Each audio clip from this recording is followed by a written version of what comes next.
Alors il y a plusieurs choses dans ce qu'on a à faire. La première chose, d'abord, c'est d'avoir suffisamment de pédagogie, c'est-à-dire de partir du métier du dirigeant et de l'activité de l'entreprise pour pouvoir la lire à travers les grilles de lecture de l'EFC. C'est une première étape pour que l'EFC soit incarné, soit dans le réel de l'activité.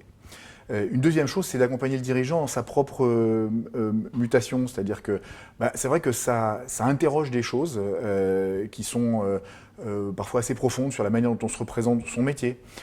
Par exemple, on va interroger le métier de l'entreprise non plus non plus seulement parce qu'elle sait faire, ce qu'elle sait produire. En général, on dit voilà, je sais produire ça, comment est-ce que je vais le commercialiser, mais par ce à quoi ça sert.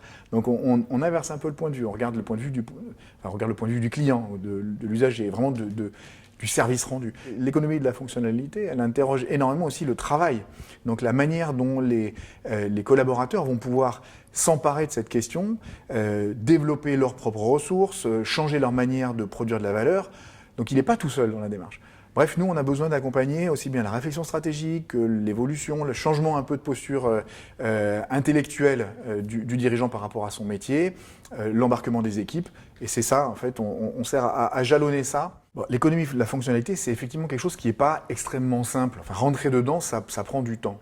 Et donc, pour qu'on tienne dans le temps, il y a besoin de faire, à mon avis, des alternances entre des concepts, très vite aller vers des exemples, d'accord, de la mise en œuvre de parties du concept, et puis après reprendre de la hauteur.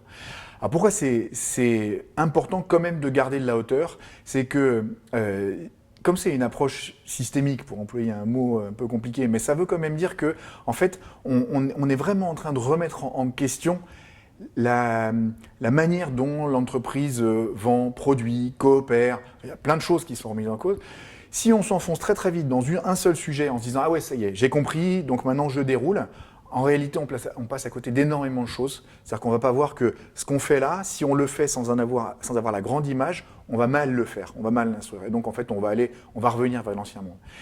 Donc on a besoin, c'est vrai, d'aller très très vite vers des choses opérationnelles, par l'exemple, par la mise en œuvre, mais en permanence de revenir à l'image globale.